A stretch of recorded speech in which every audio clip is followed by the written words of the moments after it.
the 4th annual Wayne Prophet Classic from inside Turner Gymnasium on the campus of the University of Lynchburg. Hello again, basketball lovers. I'm Kyle Haney, hanging out with my guy, Evan Gates. We're trying to spread some Yuletide basketball cheer here, Evan, as we get the Nazareth University Golden Flyers in town to take on the Randolph College Wildcats. Kyle, we've been missing hoops in the Hill City. So glad to have it back, and two teams with very contrasting styles. Nazareth from up north, a team that is very slow and methodical. Randolph wants to push it, and they have the veterans to use as well, with 5 players having their 9th start of the season. A lot of consistency. Randolph will have the size advantage in this one as well. We'll run down a quick starting lineup for you here as we also get into some keys of the game. Hey, there's your starting lineups on the screen right there, Evan. So jump into your gateways to success there while fans scan that very set starting lineup for Randolph. Well, for Randolph, you got to take advantage of the 3-ball. A team with a lot of tempo will open up looks and generate offense, but you really got to control the perimeter as well as exploiting those size mismatches. Kyle, this is not exactly a Wildcats team that wants to live down low. They want to pass around the perimeter and keep it wide, but they do have that size. For Nazareth, pedal to the metal. You got to come out quick, and you got to have the start that you want after 2 overtime wins to start the season. You know, they've got a lot in store. And also for this Nazareth team, creation by committee. Luke Ensley coming off a performance with 26 points, 4 rebounds, and 5 assists. But you got to have the other puzzle pieces to help him along the way. Nazareth will be in those gray, purple, and blue uniforms. They are 3-3, playing out of the Empire 8 Conference. They're from just outside Rochester, New York. We're at Jump Circle. Randolph in the black with the gold trim from just down the street, Rivermont Avenue here in the Hill City. We are underway. Amari Gorham will control for Randolph and send it back to number 1, Jordan Phillips McLeod. We'll be talking about him a bunch in this one. A lot of the offense for Randolph will go through that man. He's a speedster, and he's been sizzling on offense this season as Gorham counts it in one. Tell you what, Phillips McLeod is so impressive in the sense that the offense ultimately runs through him, and he's a point guard. You don't see that a lot. Sometimes it's that size down low, but what he does to open up his teammates is impressive, and he's getting other players involved at a high rate. Amari Gorham got the offensive rebound, got fouled. You're already seeing the size advantage there. Gorham, a 6'6" sophomore from Yorktown, cans the free throw, and the Wildcats lead early, showing some full court pressure here early for Randolph. Maybe something to try and speed up this Nazareth offense that is so protective of the basketball. They average under 9 turnovers per game, so you know they're going to take every ounce of the shot clock. Golden Flyers, actually the least amount of turnovers in Division III basketball the last 2 seasons. One and done that trip. Evan Weehee came flying in to get the rebound for Randolph. He'll hand off to Gorham. Gorham inside-outside package, and most of these guys for Randolph will play that way. Evan, you mentioned they like to stay on the perimeter, but definitely the size to go bang around. A couple good three-point opportunities up there, but Nazareth does well to clear it here. We're 1 minute into half number 1. It is the 4th annual Wayne Prophet Classic. This is day 1, Nazareth and Lynchburg tomorrow in this gym, and that'll be exciting stuff. We'll get to preview that with head coach for Lynchburg, Hillary Scott, at halftime.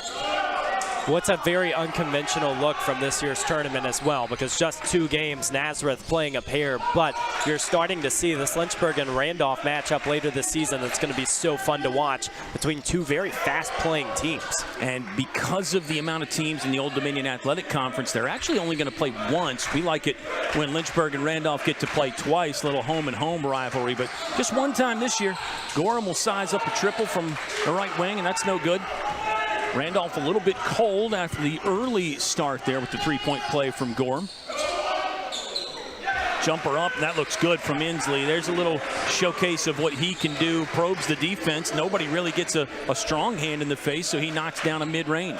Well, it's going to be so fun to watch these 2 guards, Phillips McLeod and Ensley, 2 guys that can really eat up some time on the court. Ensley this season averaging 36 minutes per game, played 43 last time out. Phillips McLeod 34, so expect these 2 guys out on the court the majority of this contest. And watch out for number 12, Jalen Savage. He's the team leader in points points per game at 18.7. Hasn't really inserted himself into the proceedings yet, but we'll see if that's coming.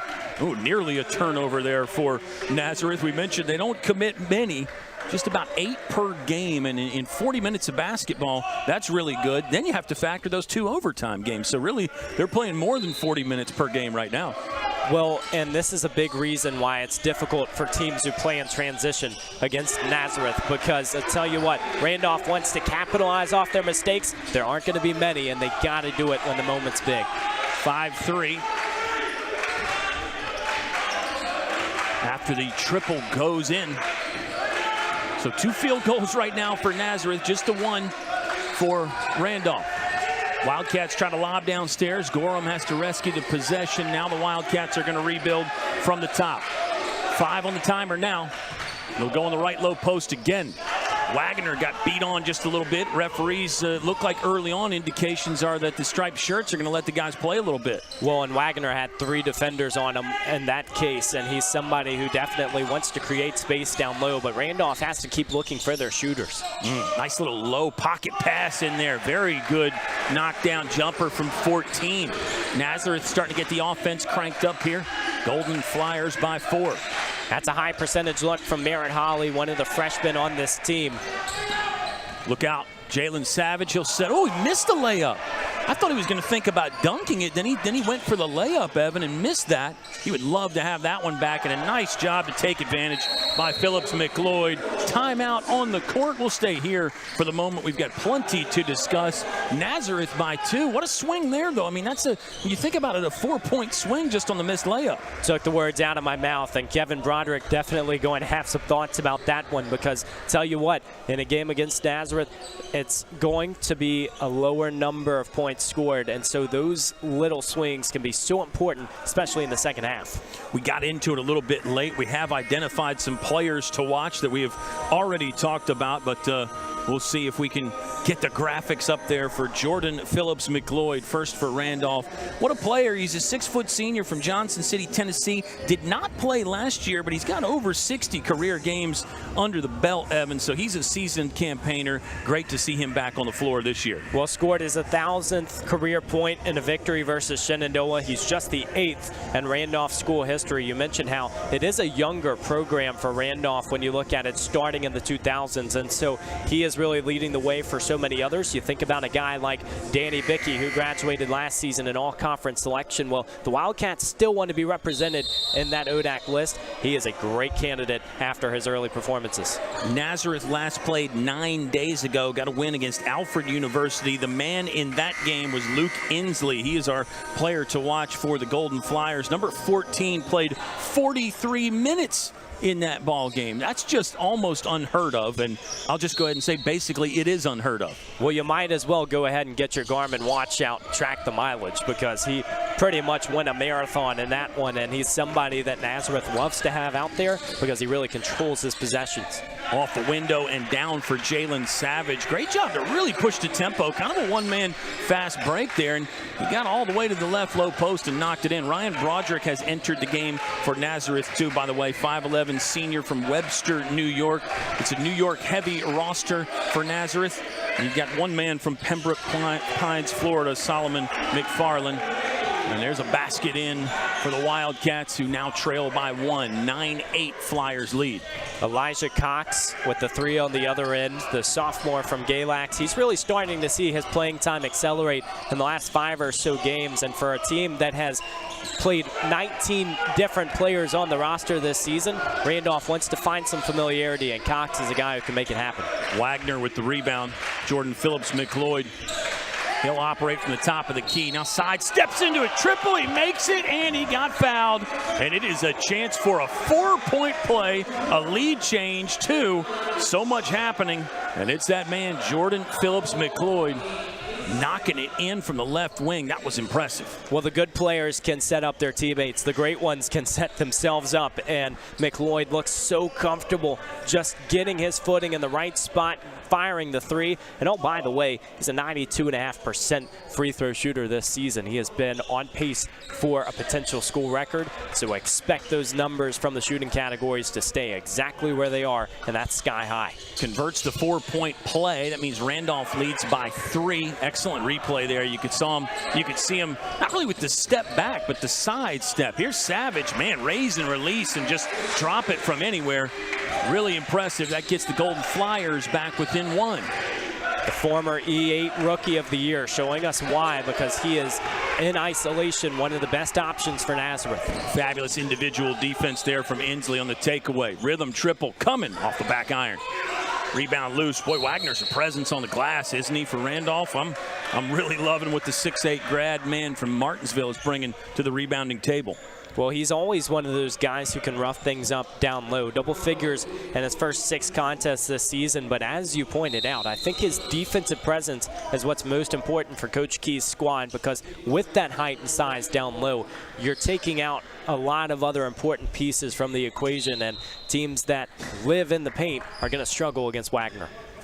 Wagner off, Rayvon Graham in. Number 5 is a senior from the Hill City.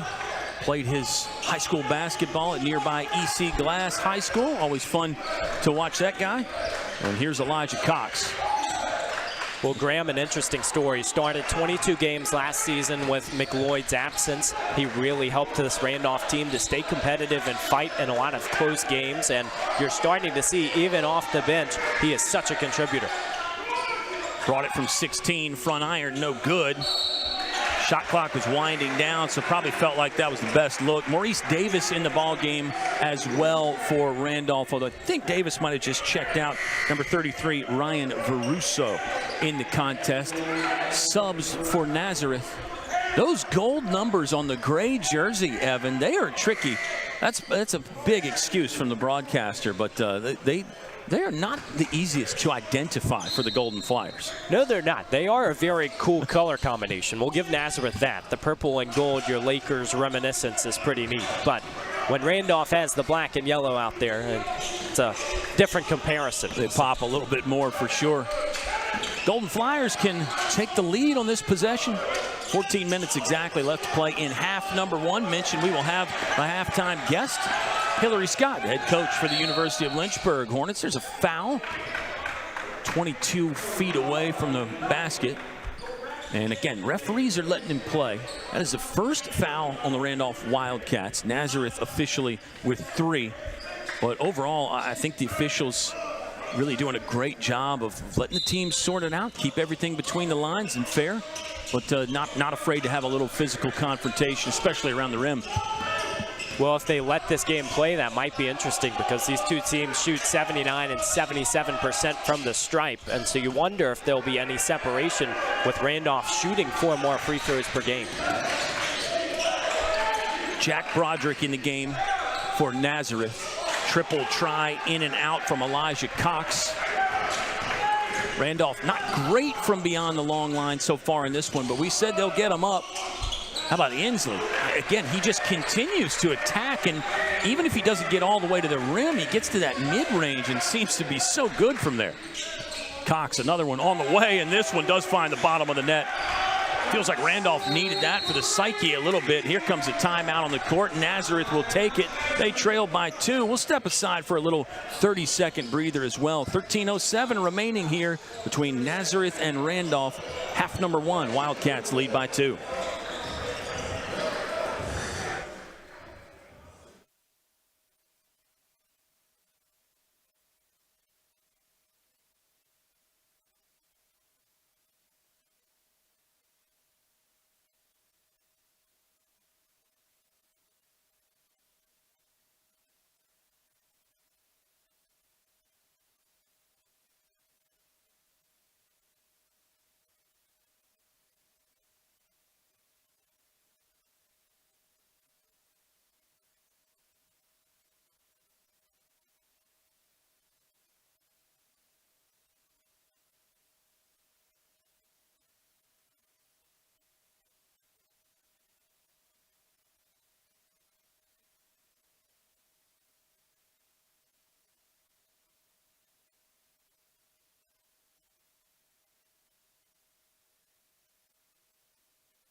It's Randolph 15, Nazareth 13. Game 1 of the Wayne Prophet Classic. It's year 4. Can't wait to tell you a little bit more about the namesake of the tournament, Mr. Wayne Prophet. But a few stats as we get back underway here. Evan, Randolph winning the rebounding battle 9-5. Right now, Wildcats are 3 for 9 from beyond the arc. Nazareth 1 for 2.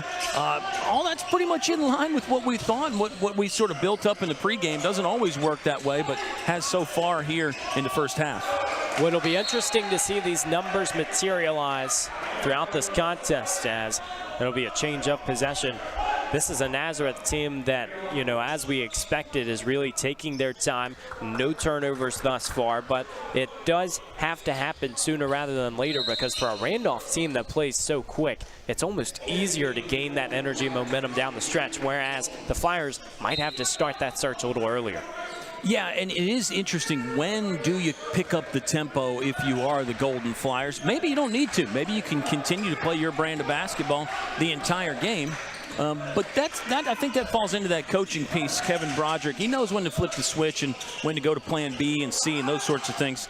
Offensive rebound for Maurice Davis, and it pays off. Second chance try for Phillips McLeod. He splashes 3 more from the left wing.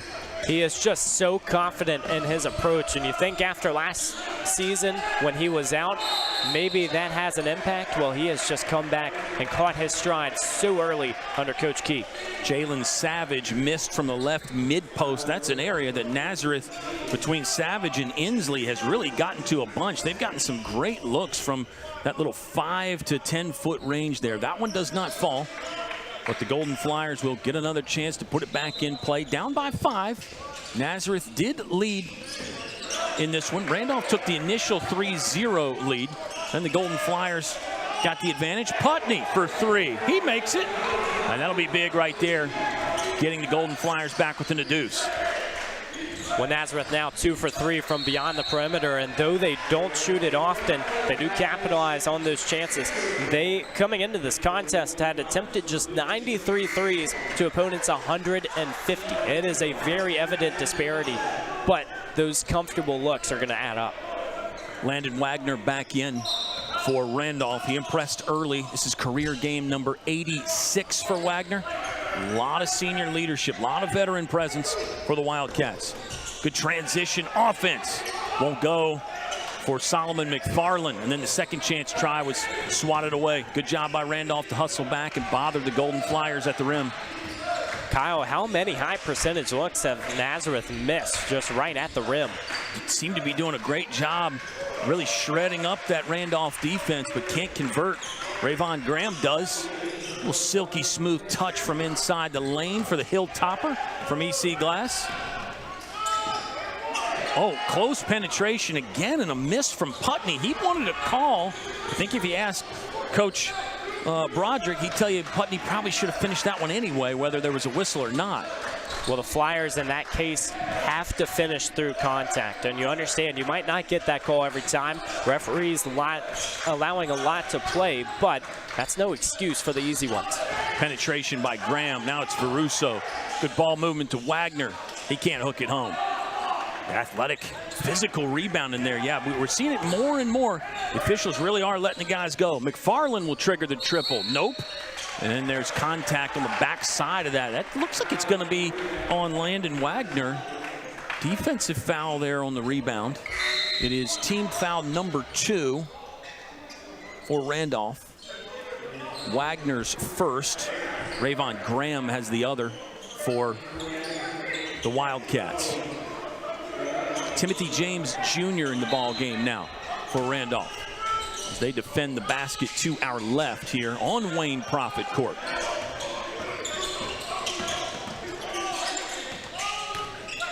This is Zachary McFarland. Contested shot, went with the left. I think he's a natural righty. He got his own rebound, then ripped away from him by Veruso. Boy, the action on the court's lively, Evan. I mean, the fans are not getting cheated. That's right, and for a neutral site game too, and you know, especially some of the locals don't know what to expect. You've got a great matchup, and you saw it even from the opening stats. The fact that these teams are still so different, yet they've been very similar in the success and the records this season. McFarland to press the start button here from the near left sideline. Nazareth down by 4. Still not even midway through this first half yet. Oh, nice move there, and to keep the pivot foot, too. That was impressive. That's Jalen Savage at his best. 6'2" junior operating efficiently around the basket. That's just IQ right there, and it was really a difficult play to try and keep that pivot foot, but it shows that they're not giving up on the play when they pick up that dribble. It's still alive, and you still have options. Wagner will back in, but he can't cash in from the right side. Another possession where the Golden Flyers can tie or take the lead. Look at Inslee go. Kick out to McFarland. Wants it, can't get it. Offensive rebound, and we are tied. 20 apiece here between the Flyers and the Wildcats. What a first half so far. Well, that's frustrating for Wagner because it feels like he just mistimes that rebound and gets caught downstairs. Nazareth obviously equaling this thing out at 20, but it's going to be so important these next 10 minutes to try to corral momentum going into the break. Two-man game here between Wagner and Phillips McLeod. Phillips McLeod got to the free throw line. 5 on the timer now. Triple on the way. Just barely grazed the iron. Out of play. It's going to stay with Randolph. And we should get a fresh clock as well, or up to 20 anyway here for the Wildcats. Lengthy possession, patient possession. I think some of that is Nazareth's defensive effort. Really seems to be picking up a bit, Evan. Well, the Wildcats still aren't afraid to shoot the 3 ball, but we're really seeing a lot of closers down low, and Nazareth doing well to force those second and third options. Mustafa Diop in the game for Randolph. Wildcats going to their bench quite a bit. That three-pointer from Veruso never hit iron and then just casually bounces out of play and in the hands of the Nazareth Golden Flyers, coming to us from Pittsford, New York. It's a suburb of Rochester. And I do have to mention our great friend Tim LaDuca, a Rochester native. He might be tuned in right now. Oh, how could we not? So many contributions, and it's always fun to invite a new team in, but when you have some of those ties, that's the final bow. That's the great thing about our sport, is those connections, and if you don't have them, you'll make the connections. Here's Will Burnett in the ball game for Nazareth. Now it's Savage studying Diop a little bit. Good job by Diop to wall him off, keep him out of the lane for the most part, but that ball is not staying out. That one's going in. Nazareth by 3 now. Zachary McFarland from the right side. Now those quick possessions for Randolph are starting to become struggles because Nazareth will just continue clipping at that clock. You don't want to allow the Flyers to get a lead even for a 5-minute stretch because they build that confidence and they have more time to do it. Good job by Burnett to make himself available for Savage. Burnett's actually going to get the rebound on a redirect. Another one coming from the Flyers. Off the iron, no good. Controlled by Mustafa Diop. Good job by Randolph to hunker down and dig in right there. Does feel like Nazareth has the momentum here. Maybe not anymore after that. My goodness.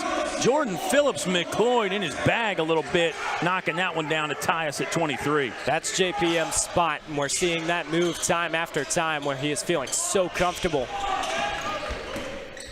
Opening that 3 ball too is going to allow his teammates to get some extra nice looks if Nazareth keeps that perimeter closed tight. Cameron Orr is in the game for Nazareth. This is Will Burnett. Shot clock going under 10. Burnett took it to the right side of the backboard, hoisted up high and got whacked. We've got free throws coming there. We have not seen many free throws in this game, Evan. More evidence that the officials are letting the guys play. It's not quite like a call your own game or a YMCA game out there, but it's been fun to watch. I think the referees have called the exact right amount of fouls because it's been very pleasing basketball. I agree 100%. You're just looking for consistency in that case. This is the first free throw of the game for Nazareth, and so we mentioned the numbers that are both high. Well, it starts with getting to the stripe, and we're not seeing a lot of penetration through contact for the Flyers. Maybe something that Coach Broderick wants to emphasize going into the break. Flyers seem to like to get to that mid-range area, that 5 to 10 area. Mentioned that once. And sometimes you don't get those calls there when you're pulling up, when you're fading away. You do tend to get more whistles when you go all the way to the backboard. 1 for 2, that trip. Nazareth by 1. Phillips McLeod looking over the chessboard. Now it's in the corner for Victor Parson. Parsons got it back. He'll use the screen. Raise and release. Count it. Randolph leading by 1. Number 25, Victor Parsons, 6 foot, first year from Chesapeake, Virginia. Randolph's gone about 10 or 11 deep here in this ball game, Evan. Well, and they might add a few others in the mix. We're seeing that mid-range open up for the Wildcats as well. Look at the hustle, though. That's what you are preaching if you're Coach Evan Key on the sideline. You're saying, okay, we have 19 different guys who have played this season, so if you're one of the 5 on the hardwood, you better be given 110%. Mustafa Diop will pick up foul number 1. It's going to be number 5 on Randolph as a team. And you mentioned the coaching and what you want. I mean, these two guys lead by example. They're both stalking the sideline, jumping up and down and yelling. You have to really love the energy right here from both the coaches in this one. Well, obviously, if you want to get your players involved, you are ultimately that voice of authority that's going to lead the way. And for two teams that are finding success early, I think it's because they have a very similar amount of energy, saying there's a lot of optimism into the conference slate. Merritt Holly backing Diop down, then got the little up and under. Diop was in the air. Should be his second foul in about the last 20 seconds or so. And more free throws for Nazareth. They'll come from the right hand of the 6'6" freshman, Merritt Holly. Just 5 combined turnovers in this game so far, 4 of them going to Randolph. And so you're seeing, despite this difference in speed, it's really controlled. And I think that the two coaches can appreciate that, trying to look into the blueprint for the second half. I think that's why it feels so aesthetically pleasing to me, or at least one of the reasons why. Not a lot of turnovers, ball staying between the lines. We've seen a couple timeouts. Not a lot of fouls. It's got a great rhythm, a great flow. So often games do not, but right now this one does. Holly makes both to give Nazareth the lead back. That little back and forth with the lead, I think, is part of the reason why I'm enjoying it so much as well. Wagner pops to the top. A little bit of friendly fire as Parson was trying to get around the screen. Now McLeod Phillips will try to turn the corner, excuse me. Whips it in the corner, no good. Wagner, there's the size. 6'8" man looking around. He'll put it on the deck, goes to the rim and scores. Landon Wagner. Sometimes the coaches will tell you if you're 6'8", don't use that dribble, but it really gave him some rhythm and freed him up to get by the defenders. Well, he really punctuated that possession because Randolph had 2 or 3 different mismatches that they were unable to exploit. But Wagner, just using that size and climbing the ladder down low, those are the types of chances that you have to swallow up if you're the Wildcats to stay close against a team that doesn't allow a lot of second opportunities. Randolph by 1 in a fast-moving first half. 6:25 remaining in the first. Wagner, nothing but nylon there on that good-looking free throw form. Wildcats by 2. We've seen this full-court pressure from Randolph. Not a ton. It does seem to be reserved for after the made baskets. Evan Weehee back in the game. Savage got by him, raise and release, no good. Offensive rebound again from the Golden Flyers. After our first timeout, Randolph was winning the rebounding battle. I'm not so sure that they are now. Yeah, Wildcats still have a +4 in the rebounding margin. 16 Wildcat rebounds to 12 for Nazareth, but I do like the improved effort on the glass from the Golden Flyers. Well, and that's a number that obviously you want to try to stay even to teams that have averaged very similar numbers in that category. That might be one of the hustle stats that we see make a difference down the stretch. Savage got to the mid-range spot again and missed, but Randolph will get an extra possession there after the Wildcats couldn't quite handle, and then Savage makes him pay. Give him an inch and he'll take 3, and it's a 1-point lead now again for the Golden Flyers. Well, shooting just under 39% from three-point land this season. He had it the entire way. Turnover. Flyers look to capitalize. Yeah, heavy contact there. This will be free throws. I think it's probably the right foul with the offensive player angling in. You can test it in a physical way that you know he's not going to make the lay-in. The foul is on Victor Parson. And should be his first. 7 on Randolph as a team. This will be 2, though, in the act of shooting for Tyler Putney. Well, that's one of those cases where if you're going to the rim and you're choosing to foul as a defender, you cannot let that bucket go in. And you understand for Randolph, those freebies for Nazareth are more than often going to go in, but you'd rather have 2 than 3 because we know this could be a game that comes down to 1 possession in the end. And if you're aware of how the referees are calling the game, maybe you get away with it. Maybe you get away with that hard foul.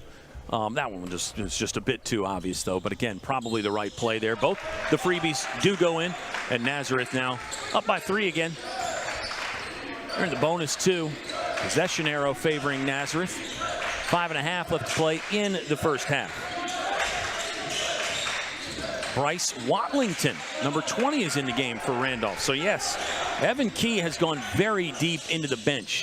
Baseline jumper goes from JPM. Once again, he impresses. You're just not going to leave him out of the offensive program for too many possessions if you're Randolph. Well, that's what's so interesting about a deep bench is that it feels like we've seen Phillips, McLeod, and Wagner out there almost the entire game. So you're cycling through just 2 or 3 players, yet everybody is still shooting the ball well and still garnering that confidence, and they've had a lot of rhythm. Healthy roll there for Nazareth will build the lead back to 3. Once again, just really continues to be a very enjoyable game to watch. Oh, high pick and roll, get it back to JPM in the corner, and how about that? Around the world, touched all the steel, and then finally dropped into the netting. We are tied again, 33 apiece after Jordan Phillips McLeod makes another one from beyond the long line. That's a product of consistency in that starting lineup between JPM and Gorham, because that play looked so silky smooth, and to get to the corner and know that spot, those threes are going to continue flowing throughout this game. 1-on-1 shooting situation here for Luke Inslee. We are tied at 33. JPM 4 for 6 from beyond the arc. He's got 17 in the first half. Jordan Phillips McLeod is a 6-foot senior from Johnson City, Tennessee. And I love the fact, that Randolph, they might have one of those things where he doesn't have to shoot it every possession, but he better at least handle it. You know what I mean? The offense better run through him for a portion of the play. Well, and for good reason, too, because every possession is facilitated with his speed and with his confidence on the ball. Now, he's also going to affect every single stat category. It's not just the points. I mean, you look at his last performance versus Southern Virginia, despite it being a loss, he went out for 14, 6, and 7. And so his teammates are seeing what he's doing as well. Yeah, not a great shooting day there either. He's 4 for 13. He seems to have remedied that. Or maybe it was just an off day / night for JPM. Scramble on that far sideline. Ball's going to stay with Randolph. Golden Flyers by 2 again. I think the biggest lead for either team was 6 or 7.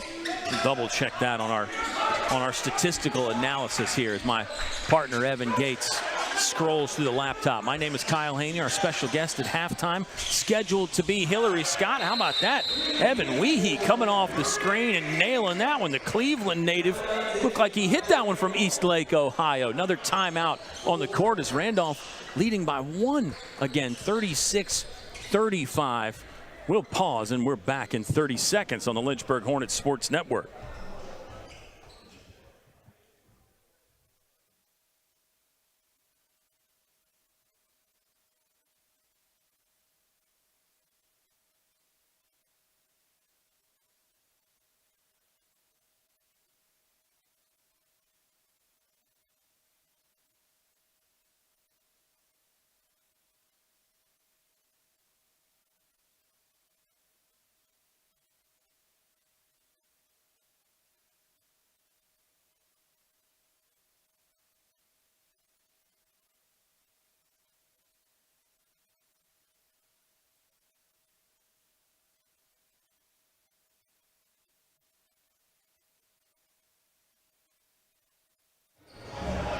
Kyle and Evan back inside Turner Gymnasium.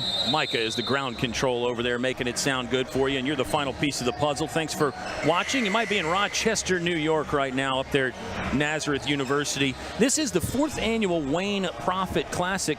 Wayne Profit was the first All-American in Lynchburg men's basketball history. He's the all-time leading scorer for the Hornets with 1,842 points, a mark he reached in just 3 seasons. He was an All-American in 66 and 67. Later coached this Lynchburg men's basketball team. The court here inside Turner is named after Wayne Profit.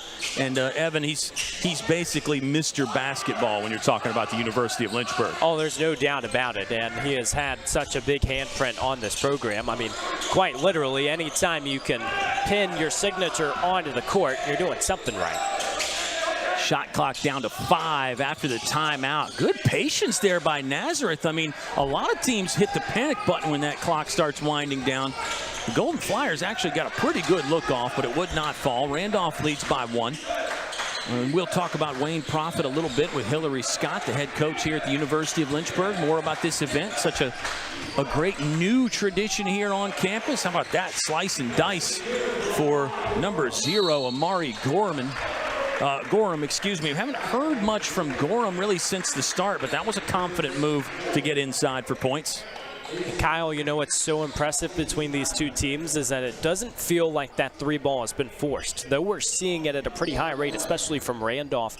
That chance to pass up the 3 and even get a high percentage look from a floater or a mid-range, not a lot of teams are doing that in this generation of basketball. So very well-coached teams getting those looks. Yeah, Nazareth 4 for 8 from 3-point. That's 50%. That math is easy. Randolph 7 for 16, just over 43%.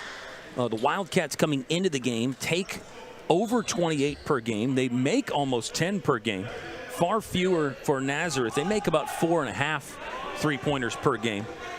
So they're about to eclipse that average if they make another one, they being the Nazareth Golden Flyers. Free throw goes in. We mentioned free throw shooting at times today. It's been pretty good, and it may come down to that in a close game like this. Oh, 100%. 7 for 8 for Nazareth at this point of the contest. 3 for 3 for Randolph. I mean, you're looking for any point of separation, especially in this first half where the largest lead has been just 5 points by the Wildcats. And so expect it to stay tight down the stretch. Second one drops. Nazareth down by 1. Evan Keys, the first-year head coach for Randolph, who we've been discussing. I think he knows what the challenges are on Rivermont Avenue. This is a team that has suffered 8 straight losing seasons. It's not for a lack of talent and effort, just can't quite make all the connections click for Randolph the last couple years. He will use a screen, spin around, and then bang it home. That was impressive. NBA range as well. Really good stuff on the perimeter for Weehee. Poetic from beyond the perimeter, and he's one of those guys who's always searching for that shot, and throughout this season still trying to find that stroke. That's a good start and really generating energy for Randolph. The Cleveland native has 2 from deep now. Randolph leading by 4. Fouls really starting to mount up now for the Wildcats. In one of our narratives in the first half of half number 1 here, Evan, was the fact that the officials were letting the guys go a little bit. Now it almost seems like Randolph adjusted to that, but they took it too far with some of the physical nature of the play. Maybe I'm reading into that too much because each individual is different, but right now the fouls are starting to add for the Wildcats. Luckily, they go pretty deep with that bench. Well, not shooting as many threes, you're getting more looks close to the basket, and ultimately that might result in a few more fouls when you're running into contact. But for it to be stop and go, especially for the final 3 minutes of this first half, Randolph just needs to be cognizant and not give away any more freebies. Fabulous point by you. Nazareth attacking the basket, really forcing Randolph defensively to be on the back foot at times. Ball movement here, dribbling and passing from the Wildcats. Oh, but it'll result in a steal. Nice takeaway downstairs. There's a foul right in front of the Nazareth bench. Another one on Randolph. That's one that Evan Key is not going to love because that one not near the basket. That was more like a full 70 feet away. Well, you want to at least take a chance and say, okay, we do have 1 or 2 defenders back. Let's at least force them to get a difficult shot. And now it could be another easy 2 to tie this game. And so for Randolph, you know, that's something to look at in the second half as well, because not only do you have 11 fouls in this first half, but you got to pay attention to foul trouble for a team that really wants that strong 5 out in the big moments. Savage makes another. He's 3 for 3 from the charity line now. The foul was on Bryce Watlington. He'll check out. This one can tie with 2:11 left to play in half number 1. It does go in. Jalen Savage, second in points last year, 13.5 per game. He's up to 18.7 points per game this year. You don't get that number without knocking down some free throws. Oh, he's got a steal too. Man, Savage is impressive on the defensive side. Running the break, bounce pass to Inslee. Got blocked away, but the whistle will sound And more free throws now for the Nazareth Golden Flyers. Again, after not many trips early, almost seems like Nazareth should start paying rent here on the free throw line to our left. Very good point. I think, Cole Perry almost gets that one cleanly, but great run in transition from Inslee.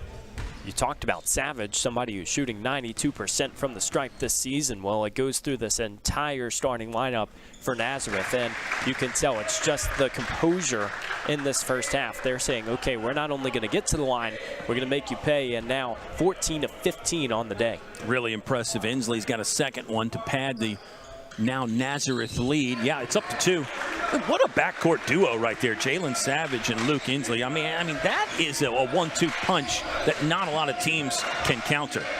Well, and what's so interesting is we see Inslee handle the ball a lot more, but Jalen Savage is one of those guys who has a green light to go out and shoot, and he's opening up a lot of other opportunities just by his dominance with the ball. And they both do so much defensively as well. Shot clock down to 5 for Randolph. Weehee wants another. Just barely kissed the bottom of the rim on the way down. And now Nazareth a chance to build the lead a little bit more. Well, redirected mid-flight, and now Nazareth taking advantage. But Randolph is still confident to shoot the 3 ball. Coach Key has likely preached that they can take those looks throughout the contest. Great job to run the break after the missed shot right there for the Wildcats. It's back to that tempo piece. They want to run on missed shots, obviously on turnovers, and sometimes they want to run on made shots as well. This will be number 5, Rayvon Graham, to the line right to shoot 2 with 67 seconds remaining in the first half. This is where you can really start to equalize and make your end, because we do know the Wildcats, being just 3 for 3 from the stripe, could still add a few extra to the tally. But think about this, Kyle. For this Wildcats team, they have shot more threes than their opponents in every single game this season. Do you think that is a game plan that needs to happen to be successful, or do you think it's more of a product of just that transition style? Can I choose both as the answer? Because it's such a great question, though. You have capable 3-point shooters. It's built into the strategy that, yes, you want to get a lot up. I don't know if Evan Key puts a number on it and says we need to shoot X per game. I think they still need to come within the rhythm and the flow and take what the defense gives you. But yeah, I have a feeling if Coach Key looks at the box score and sees that the other team shot more than Randolph, then that'll get talked about. I mean, right now, Wildcats have put up 18 of them in a half. That's a pretty good chunk here. We still got 48 seconds left to play in half number 1. Pretty good defensive stand so far for Randolph. And how about Tyler Putney coming free on the off the ball. I'll tell you, that was a taste of their own medicine, because that was clean as day from Putney. And for this Randolph team, shooting 44% from beyond the perimeter in this first half, 8 for 18. You're wondering, do you need to shoot that well to stay in this contest? Because Nazareth is still up 4, and they've scored 46 points in this first half for a team that plays pretty slow in that half-court setting.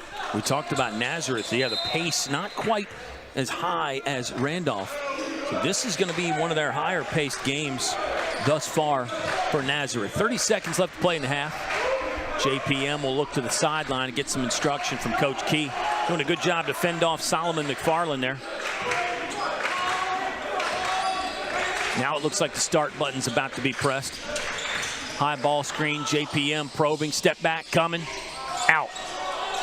10 seconds left. There's a foul.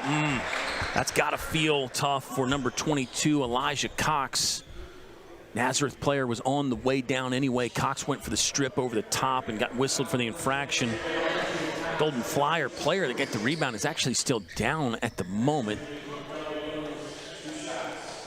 So it'll be 2 shots for somebody, Evan. The coach can put a substitute in to shoot the free throws if the officials deem the injury to be bad enough that the first player that got fouled can't continue.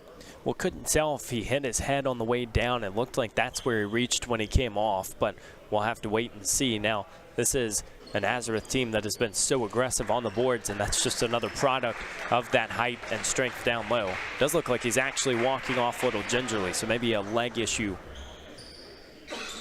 Great point by you about Nazareth on the rebounding. It seemed like Randolph was outworking the Golden Flyers on the boards early. That has changed. basically since about the 12, 13-minute mark. Yeah, the officials are talking about it now, I think, about who is going to shoot the free throws. So Merritt Holly was the one who went down, and he went straight back to the AT table, so expect somebody else to shoot it. Now there's just 9 seconds left in the half. I think, you know, ultimately if you're going to have one of your players miss time, this might be the chance to get that fresh 15 minutes because Holly's been so good down low. One of those freshmen that on a team with 11 upperclassmen, he's just still finding his rhythm, and he's been in that starting lineup quite a few times this season. It's 13 personal fouls now for Randolph. The scoreboard inside stops counting at 10, but online stats keep going, and that's a great way to follow along with the game. I always talk about that. LynchburgSports.com. If you're into the stats and the numbers, really cool to get an inside look as Ryan Broderick sinks the first free throw. One more on the way. Well, another interesting point for this Nazareth squad. Coach Kevin has now coached all 3 of his sons. Don't get that a chance every day. Weehee lets it fly. Off the rim, no good. Half-hearted buzzer beater try there from Jalen Savage. Really wasn't able to load up and heave it down to the other rim, and that's how the first half will come to a close. Nazareth 47, Randolph 42. It's game 1 of the 4th annual Wayne Prophet Classic, and we'll be back in just a moment. We'll have special guest Lynchburg head coach Hillary Scott on when we return. It is the Lynchburg Hornets Sports Network.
All right, basketball fans, we're back inside Turner Gymnasium. Look at this. We've crammed 3 people up here, and one of them's good looking. The guy in the middle, Hillary Scott, Lynchburg men's head basketball coach. Hey, Coach Scott, thanks for coming on with us. It is year 4 already of the Wayne Prophet Classic.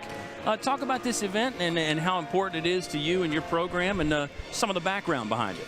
Yeah, super special, program for us. Coach Prophet is the most decorated basketball player in Lynchburg history, and we felt like, we owed it to him to kind of put together something with his name on it, got his name on the court.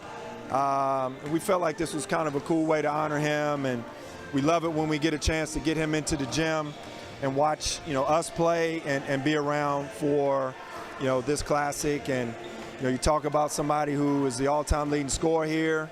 He has the most wins as a head coach, and, super special name in Lynchburg history. And we're excited to have Randolph involved in this. I think this is they've been in it from the start, kind of been our steady team. And, it's nothing easier than just having somebody across town and having 2 teams come in and play us both. Well, let's talk a little bit about this, too. So you know a lot about the boys from Rivermont. Obviously, you'll play them later in the season. But does it kind of feel weird having just 2 games with Nazareth playing both? Or is it okay, all eyes are on tomorrow? Yeah, it is weird because, that's what we've been used to, playing 2 games. I will say this. I kind of liked not playing today and being able to, help make sure everything is in a good spot in terms of taking care of both teams and, not having to worry about getting our guys ready today and doing the scouting report and writing stuff on the board and all those things. And so that part of it has been cool to kind of sit back and watch these 2 teams play. I hope Nazareth is super, super tired going into tomorrow because they're a really, really good basketball team, and so is Randolph. Randolph's doing a really good job this year. Coach Key's a new guy in the mix in the league, and have his guys playing extremely hard, and a lot of old guys back in the mix, and so a very, very entertaining first half. Chatting with University of Lynchburg head coach Hillary Scott. Let's shift focus to your ball club. You just hit on it there. In action tomorrow against Nazareth, 5-3 to begin the year. I'm sure, like most years, some good and some bad, but sum up these first 8 games or so for us. Yeah, I mean, I like our group. I really do. The guys have come, working every day. It's been a group that, gets to practice early, leaves late, very into and bought into the weight room. Bought into film watching and all of those things, to be a successful team. We only got, a few seniors, so we're playing some young guys, some underclassmen, and so I'm really excited about this group. I hope our best basketball is ahead of us. We've played some good ball throughout the first part of this season. We've had some stretches where we could look better, but I will say this: these guys are working extremely hard. They want to be coached. And, again, we're excited about, what this group can look like, by the season end. Well, speaking of excitement, I heard you in practice the other day just telling the guys, okay, exams are over, forget about the schoolwork. This is the best time of the year to be playing basketball. Elaborate on what it means just to have some of this time to really tune in. Yeah, so, finals week is tough. We're true student athletes, right? And these guys got finals and papers and a lot of things going on that exam week. And we just tried to get in the gym and do some skill development, get a couple lifts in, super kind of formal. One of the guys just come in and break a sweat and get away for a little bit. It's funny, during that week, these guys kind of at times look like zombies just because they've been studying so hard. And so for me, I think back, when I was playing a long, long time ago, this was our favorite part of the year. This is the closest to being an NBA player that you can think of, right? We're going to have the next 5 weeks with no classes, no homework, no papers. It's all basketball every day. As well as coaching staff, we love this part because this is a time we can really gel as a team. We're around each other all day, every day. We get to, do some good meals together, some good team bonding things. We're taking a trip to Nashville after Christmas. So this is a great time for us to just, kind of grow closer together as a group and really hopefully get better as basketball players. All right, get your whiteboard out here for half number 2 between Nazareth and Randolph. How do you think the second period is going to unfold between these two teams? Evan and I have been talking. It's a contrast in styles. It's really been a fascinating game to watch so far. Yeah, and Nazareth actually likes to get up and down a little bit, particularly on missed shots. But Randolph wants to turn this into, a track meet. They want to play fast. They want more possessions. So it's really about, which style is going, styles make fights, right? Is what you always hear. And, it's going to be a matter of the second half, whose style is going to, take over. I'll tell you this, Nazareth from the free throw line scares the death out of me. They shoot 80% as a team, and what did they miss? 1 free throw the first half? Yeah. 16 for 18. I know you can't foul them. I mean, you may as well put two points in the book. And, they got 2 really good guards that make them go. And they had very good first halves. So it'll be interesting to see how Randolph, what kind of adjustments they make that second half. Well, let me ask you this, too, because we don't necessarily have to get into the specifics in the X's and O's, but how much of your game plan switches after watching this game? You kind of have an image of Nazareth in your head. What if they go out and, hit 100 points today? It's a very dominant display. Does your thought process switch at all? Great question. Randolph plays different than us. What we're particularly watching when we're watching Nazareth is, are they doing anything different than what we've seen in their first 6 games? And they haven't. I mean, they're running their stuff. They're trying to get the ball in the 14 and 12's hand, Inslee and Savage's hands, and a lot goes through them. We knew going into playing Nazareth, you got to keep them off the glass. The big fellas are really good, and they showed that in the first half. They've got some guys who can shoot it. They showed that in the first half. So really, we haven't seen anything different than what we've seen on tape. This is just a matter of us almost trying to reemphasize and making sure that they're not sneaking something different in on us while they're playing. But, Coach Broderick's been there for a long time. They're known to win 18, 19 games a year. I don't see him changing very much in what they do, and it's not broken. He's certainly not needing to fix it. Great insights, Coach. We'll let you run. Hillary Scott, the University of Lynchburg men's head coach. 1 p.m. tip tomorrow, right? Yes, 1 p.m. tip. It's originally listed at 4 o'clock. We changed it to 1 so Nazareth could get on the road and get back a little sooner. We're okay with that as well.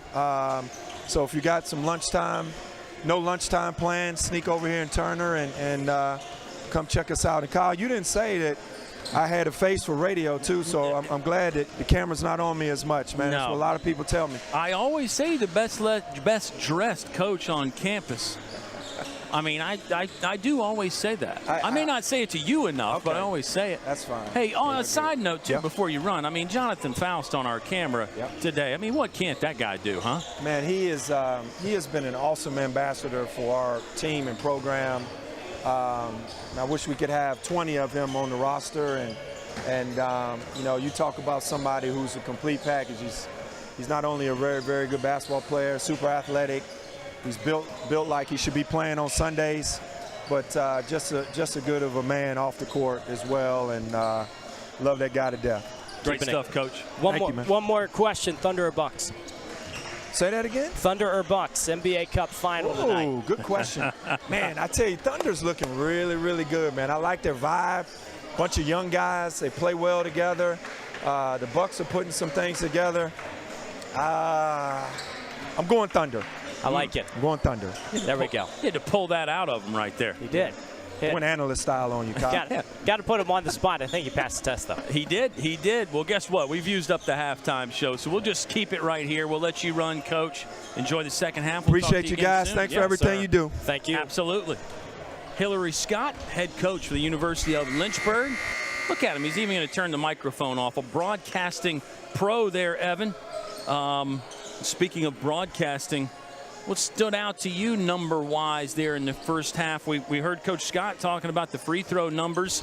Impressive. Really, both teams were impressive from the free throw line. Nazareth just got there a lot more, 16 of 18. Randolph, 4 of 5. But Anything else statistically you think that really worth talking about? I mean, I'll cut you off here before you even start. 11 lead changes and 5 times tied. That's pretty cool, and that speaks to how good of a first half of ball it was. Certainly a dogfight, and there's one number, and it's the number 1.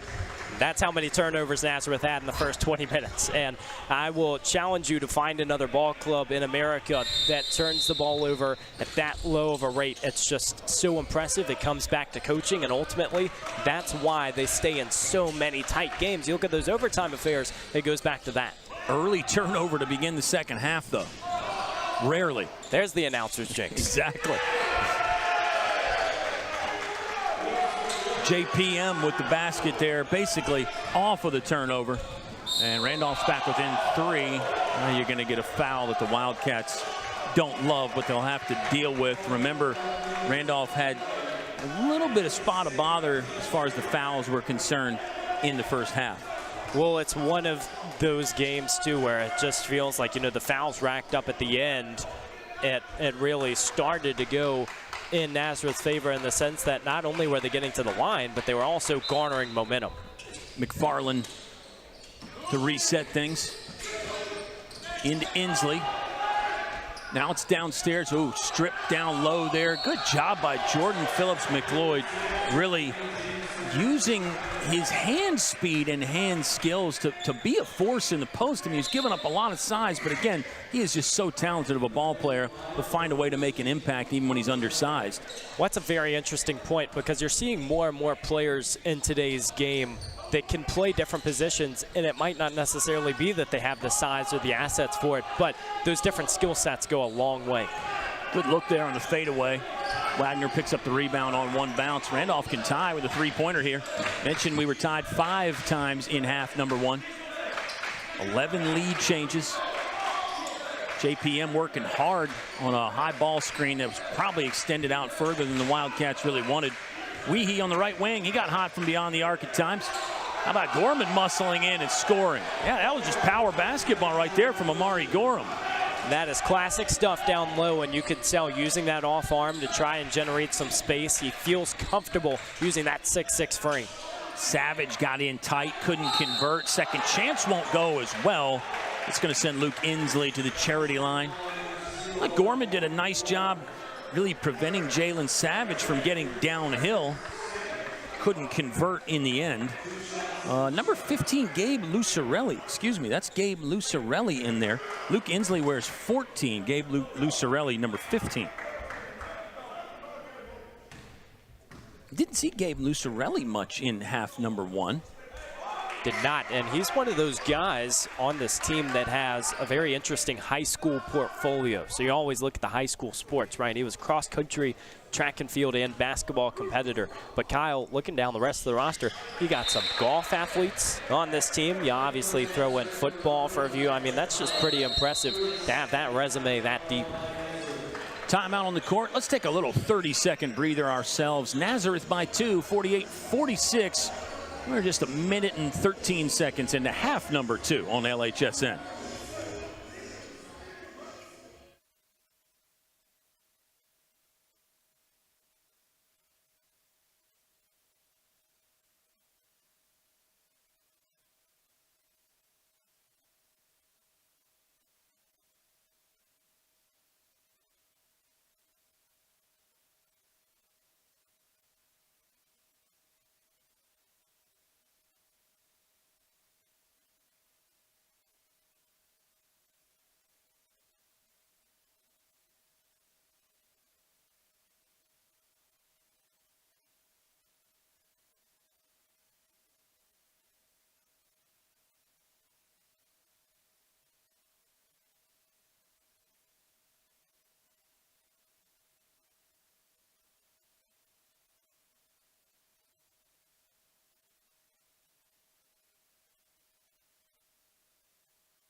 18:47 to go here in the second half. Evan Gates and Kyle Haney having some fun in the Hill City. Nazareth up 2, and there was a first half that really went back and forth. A lot of hustle both ways, but the Flyers 16 of 18 from the free throw line, keeping this one close and generating the lead as Phillips McLeod makes his way to the hoop. He'll go to the line for 2 on the other side. You have to work so hard to keep him from getting it downhill that it sort of gets your defense in a bad spot in doing so. And then the help has to rotate over. I mean, Jordan Phillips McLeod, he really impressed us in half number 1, sitting on 19 points right now, 17 in the first half. And just with that free throw, he's up to 20. He's averaging 20.8 per game. I just love watching this guy play. He is truly a professional scorer, and 19 minutes recorded already in this contest. He has missed just 4 minutes on the bench in the last 3 games. So expect that stat to stay up for Coach Key's squad. They need their man up and active every single play. And you pointed that out in half number 1. Randolph goes deep in the bench, 10, 11, 12, 15, 16 players deep. But JPM is the constant fixture in there.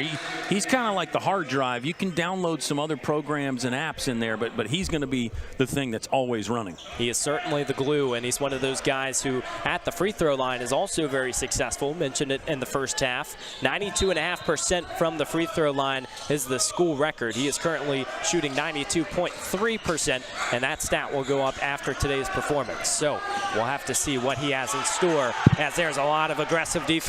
Gorham goes over the top. Cole Perry was in the area code. Instead, the Wildcats maintain possession under the buckets, so some very wild defense. Look, we know Nazareth doesn't turn it over very often, so you get a solo thievery robbery situation there from Gorham. That speaks to his skill set. He's a 6'6" guard. I mean, he really plays like it too. Lots of starts last season, 19 and 24 appearances for his freshman season. Started the year with 6 games in double figures. And Amari Gorham is quickly becoming a constant fixture down low. Here's Cole Perry, pass to JPM. He goes up and makes it count. Add an extra at the line as number 1 and black and gold showing us what he's all about. Yeah, how about the pop from the Randolph bench too? I mean, that's what you love about college basketball. Everybody getting into it. What a play. He might be 6 foot, but he can climb the ladder in a hurry. And look at this pass from Cole Perry. The bounce then meets JPM at the rim. And another chance to improve that already historic free throw percentage. 18:15 to go here in the second half. Randolph up by 2. Make it 3. And you saw what Nazareth did, trying to deny him out there on that wing, but JPM, so savvy, he knows when to back cut, and the teammates know when to give it to him. This is truly more zone coverage when you look at the pressure up top, but Nazareth solves the equation. Here's Savage, mid-range in the paint, banks it off the glass. A silky, soft touch. That's impressive to use the window right there. A lot of guys don't like that. That's really sharp. Well, and it's interesting, too, because it feels like the bank shot is just not used as often nowadays. You hear so many people joke about it and say, yeah, the youngins really don't even need the backboard, but you're starting to see it really pay off in the mid-range. And you know, Gorham, just on that play while we were talking about it, he had a chance to maybe go high off the window on his floater there. Instead, he went with the traditional, maybe I shouldn't say traditional, because I guess maybe when you go back to the 40s and the 50s, it was everybody was using the backboard. But Gorham was also fouled on that as well, so I don't want to make it sound like a criticism. It is just interesting to see which guys are comfortable going off the glass and which aren't. Well, it's interesting with their transition style as well, because if you're generating more layups, then you might go off the glass, but we know Randolph likes to shoot as well, so dealer's choice. I think a lot of guys will talk about how the rim is just such a vivid target, whereas when you are going off the backboard, it's a little bit tougher to find a spot to aim, especially if you have to go above the square. Absolutely, trying to find the angles. This one won't need the backboard. It clips the front rim and out for Solomon McFarland. Here come the Cats. McLeod outside to Weehee. Now Randolph can set up that offense. Instead, they go down low to Wagner, who just has it stripped away.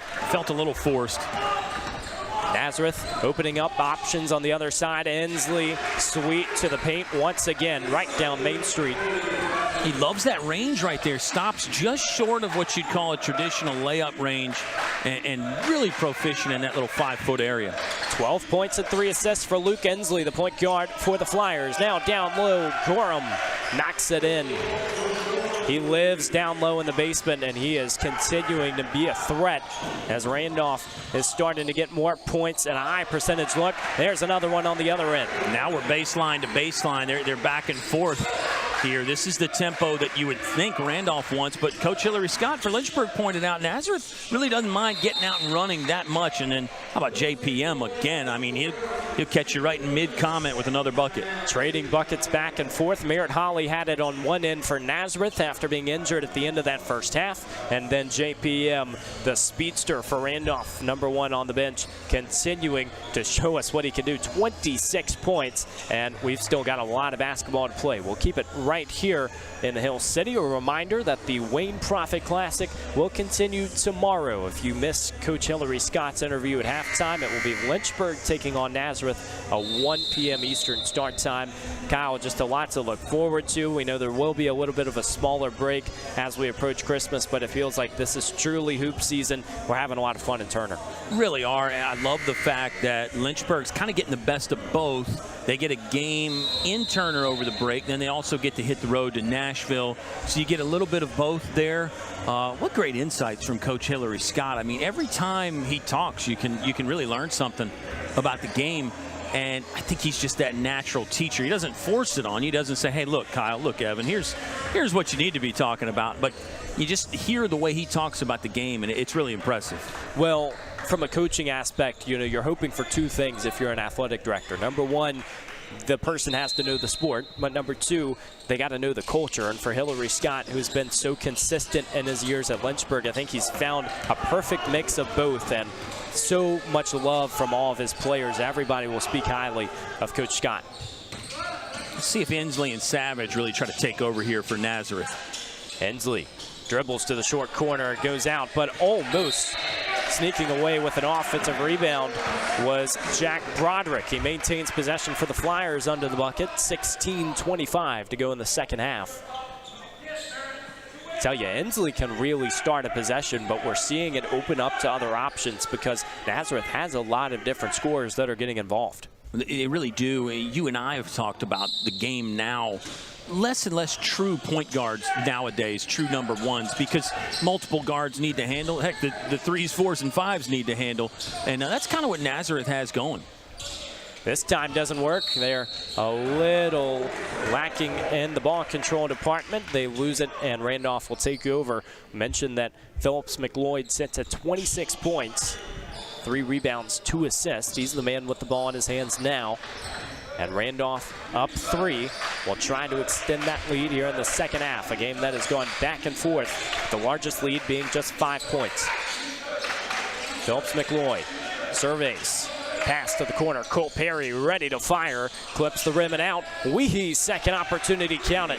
Right place, right time there for Weehee. Saw him hit a couple triples in the first half, but really crashed the glass nicely. And you got to remember on those 3s to try to resist the urge to go all the way to the rim, because typically longer shot means longer rebound. So you go to that kind of 10 to 15 foot zone, and Weehee was right there. Very good point. Different shots, different rebounds, and the man from Cleveland now has 6 points on the contest. Pass to the corner. Savage was all alone. Front rim and out.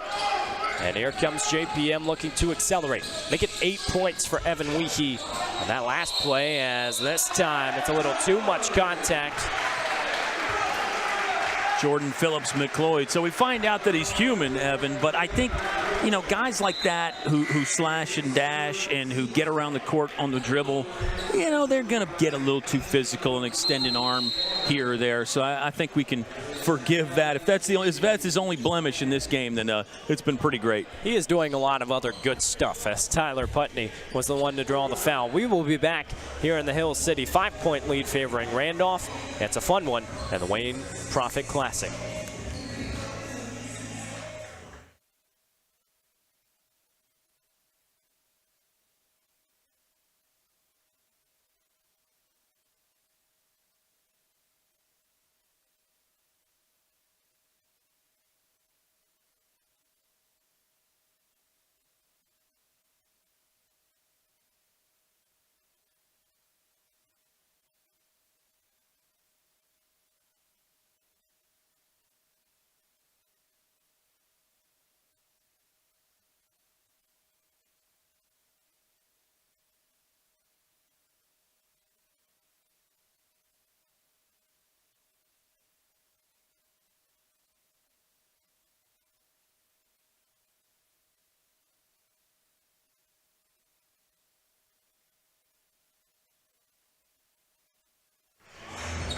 5-point affair in the Hills City. Evan Gates and Kyle Haney having some fun with you as we resume action.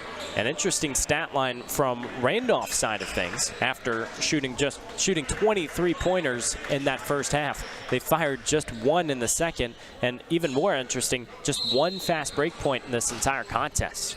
Yeah, we know Nazareth does not turn the ball over much, so that's going to limit the opposition's fast break points. But still, I'm with you. That's a staggeringly low number, especially knowing what we know about how the Wildcats like to get out and run. Certainly a team that can ruffle their opponent's feathers, as we see some zone defense from the Wildcats. Nazareth trying to solve the equation. This time, corner wide open for the Flyers, but misfires. Weehee connects up the court to Rayvon Graham. So shifty when he can get into the paint. This time passes outside to Weehee. Skipping it to Gorham in the paint. Strength, count it. Amari Gorham picks up an extra, as we have seen him dominate the paint. The 6'6" sophomore gets another chance at the line. I love that. He's really coming alive after a little bit of a quiet first half. Gorham's in double figures here, perfect from the free throw line. And he did well to kind of catch that ball with some momentum going to the basket. Always makes it tough for the defender. And it's just tough to take a charge in that area as well, especially with so many bodies around you. So nice job by Gorham to field the defense there and make the basket. Well, that's a great point, because you have the restricted area that's essentially your sixth defender if you're trying to take that charge, but it's also so crowded. Gorham really established his presence early, as Jalen Savage tries to do the same. Denied. Here comes Graham. Looking, switching to the other side. Another and one for Randolph. Racking up the points in the paint, and Rayvon Graham will make another trip to the line. The largest lead of the game for Randolph. Slash and dash from Rayvon Graham, who's basically 1-on-3, but again, he was moving towards the basket. Defense is on the back foot a little bit. Get another look at it. It might have been that quick in real life too, Evan. I mean, Rayvon Graham was flying. Well, look at how many times he looks to his side, too. That little sneak over the shoulder. Just so confident in knowing his position, and ultimately that's what Randolph is really starting to do in transition. Yeah, eye work, head work right there. Everybody wants to throw a no-look pass, but sometimes you look the defender off in a situation like that, then you can just continue right to the hole. Very good point. Main Street was wide open. No traffic jams needed, as Nazareth continues to look around the perimeter. A slew of screens. This time, great hesitation going to the paint. The Flyers showing a little more of that instant offense, and this time around, it's Luke Inslee once again. Nice by Inslee. Needed that right there if you're the Flyers. Great job by the senior to take control. Graham cross court to Diop. Looks outside, almost traveled. Now second opportunity. Foul called on the way to the hoop. We'll see who it's on. It looks like Zachary McFarland, the junior out of Long Valley, New Jersey. Reminder that Tyler Putney right now has 4 fouls for Nazareth. That'll be the one to watch throughout this contest. Yep. Holly also has 3. Sorry, really one of their main inside presences there with Putney, 6'5". Having him on the bench hurts. You know, what's interesting is Jordan Phillips McLeod has been on the bench for the last 2 or 3 minutes for Randolph, but the Wildcats have really taken control. JPM is walking around behind the bench. I wonder if maybe he tweaks something, trying to get some feeling back. That's always interesting, because, you know, he's a guy who doesn't really get a lot of time on the bench. So you wonder if that's almost okay. Like, let's just keep the blood flow going for another 27 seconds. That is a good observation, though. We'll keep our eyes peeled as this time Nazareth heads to the stripe. Gabe Lucarelli, the senior from Castleton, New York, averaging 9 minutes per game. First one is true. 7-point disparity with 13:24 to go in the second half. This is a game that has certainly featured a fair share of back and forth action, but it's been interesting how we've gotten here, because it felt like, though no one really had dominance in that first half, 2 very different ways of getting there. Randolph 8 for 20 from three-point land. whereas it was Nazareth's free throw shooting, 88% from the stripe, that kept it competitive. Yeah, let's see if the Golden Flyers can get back to the line a bit more here in half number 2. Nice ball movement and then the bounce to the basket, but good defense there at the rim. Elijah Cox thought the window was open. Lucarelli slammed it shut, and this time around the Flyers searching beyond the perimeter. Maybe a second chance opportunity. Cox looks to take the charge and one instead as Zachary McFarland off the window and in. Zachary McFarland is a guy who coming in only averaged 2.8 points per game, but he's really been a good presence in this one. See a second look at it, comes off the missed three-pointer, long rebound there. Kind of got tipped out, but back to that long rebound thing on the three like we were talking about. Well, and great quick passing as well, and that's what the Flyers have done all game long, continuing to find some connectivity. We'll keep it right here during this break as the Flyers are still trying to sneak back in. They can make it a one-possession game at the free throw line. Kyle, we've seen so many different trends, so many different styles throughout this game, but what's sticking out to you in the last few minutes? Well, so much. JPM also playing with 3 fouls. That's Jordan Phillips McLeod, and he's playing and doing so much. It does make it easier to just shorten it down to 3 letters like that. He's just a standout player. Love the contributions from Amari Gorham here in half number 2 for Randolph. They got the 10-point lead, but you saw Nazareth with the immediate bounce back. Luke Inslee got to the rim and converted one. That's what you need from your seniors. We talked about Inslee and Savage, the 1-2 punch there. Not as much from Savage in half 2 yet. It doesn't mean he won't come alive. Interesting, Savage is so good defensively. It interests me that he's actually not guarding JPM.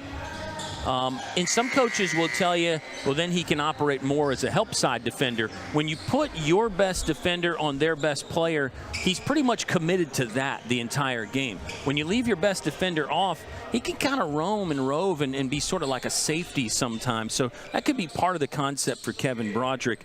In his 29th season for Nazareth, he's used a bunch of defensive coverages, I'm sure. That's right. You feel like the portfolio is pretty established, but I think that's an excellent point because if you have a defensive specialist going after the other team's best player, that's one thing, but Savage is by no means just a defensive specialist. This season averaging over 18 points per game. You need that offensive production.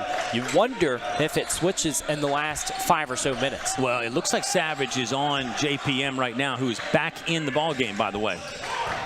Wagner tries to go into the paint, dumped it down low to Gorham. That's nice. I mean, Wagner doing a point guard impression of his own there, split a double, and then a saucy little bounce pass down to the low post. You normally can't beat the press down the sideline, but the Flyers are quite literally flying down the court. Instead, the Wildcats pick up possession. Phillips McLeod. Shifty in isolation, and he's showing you why. Off the glass, almost completes the play. Weehee, second chance. Wildcats going to allow Wagner to step into the 3, rattles around and out. And the foul is on the rebound. Looks like it'll stay with the Wildcats as it's on Zachary McFarland. That's not a possession that Kevin Broderick for Nazareth is going to love because Randolph got a good look initially. Loose ball rebound, 50-50 kind of ball. Weehee gets there first, open 3, and then a foul afterwards. So really a great possession for Randolph. And it's one that, as a basketball coach, hasn't led to points yet, Evan. But you really have to love that from the Randolph perspective. They've certainly had the complimentary hustle throughout this game. Gorham, who is just a 54% shooter from the stripe, makes the first one, and Randolph's already in the bonus. We've got 12 minutes to play here in the second half. And this is sort of a role reversal. It was Randolph that racked up the fouls in half number 1. 13 personal fouls in half 1 for the Wildcats. Right now, Nazareth 7, Randolph 5 in half 2. It might be a lot of stop and go in the final 10 minutes if the fouls keep racking up. As here's another one on the Wildcats. It's on Amari Gorham. So right on cue. We'll see if they cause any foul trouble down the stretch. That's a 3rd on Gorham, 3 on Phillips McLeod for Nazareth. As we already said, Tyler Putney has 4 and Merrill Holly has 3. And, you know, those are the two guys that were impact early, and we have not really heard from them since, Putney and Holly. Now, you know they have to go back in at some point, or you assume, maybe you don't know. Well, Merritt, Holly, and Putney down low, they have not only influenced a lot of score lines, but they also add some extra defense, and we're seeing Randolph hitting those second and third chance opportunities. That might be a product of that size advantage, extending even more as Nazareth adds 2 to the tally. Timely bucket. Both teams have really done that nicely. They've had their back to the wall and faced some adversity, but they seem to respond. Wagner tries to do so for the Cats, and the Flyers pick up the rebound. 4-point game, 11 minutes to go. Who's going to run through the finish line? Jalen Savage, isolated with Gorham. Strong dribbles to the paint, found his spot, and picked it straight nylon. Well, I said when I saw the other 4 go to the left side, and you nailed it. Isolation play right there. Very smart. We had not seen that from Savage much lately. Love the call from Coach Broderick to get him a solo look. Got to get your best players involved.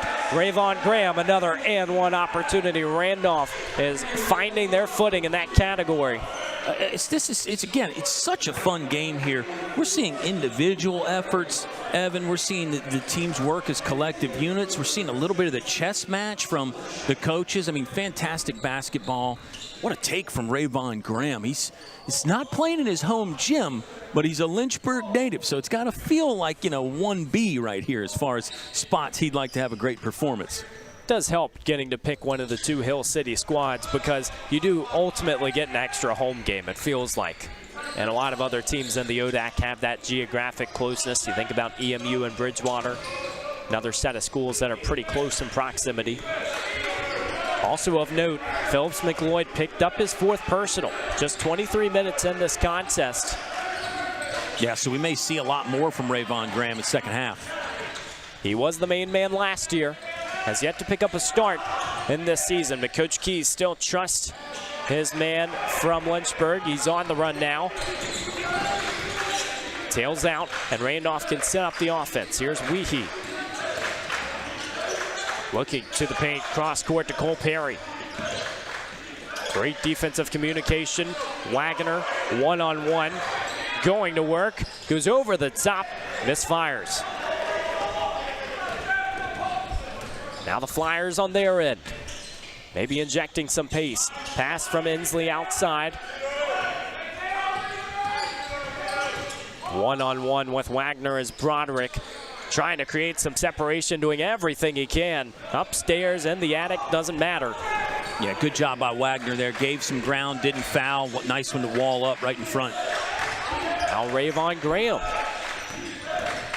Passed away, he had everything but the ball. And now the Flyers maybe have some mismatches on the other side. McFarland all alone in the corner, can't connect.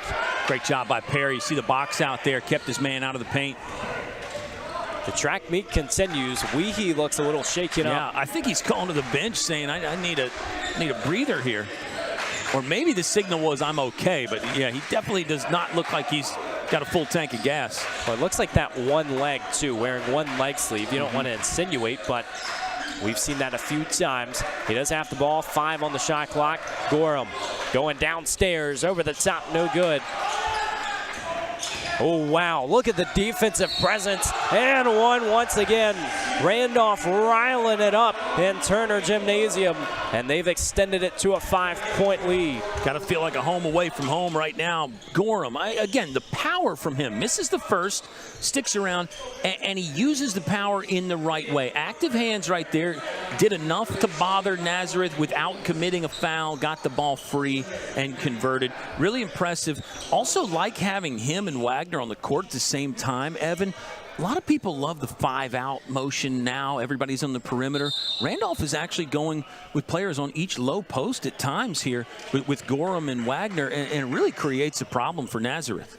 I agree 100%, and that height is certainly been a difference maker. That was the 5th on Tyler Putney. So he's out of the contest, and furthering your point, now you have even more of an advantage down low. Yeah, and we knew, again, we assumed we were going to see Putney again. He was not on the court long before he committed that 5th foul. He'll finish the day really early, just 14 minutes played. I know that's not what he wanted at all, the 6'5" senior, and could be in store for a big game tomorrow. He's going to have to stew on this one a little bit tonight.